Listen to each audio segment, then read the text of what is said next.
Ну, может быть, ребенок сел, мы сейчас Ну, я же сидим на работе, спокойно. наверное, тоже, ребят. Ну, вас спокойно, никто сейчас не стучит, вы о чем? Мы сели и сидим.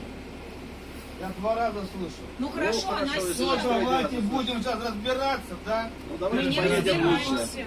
Доработать свое дело и все.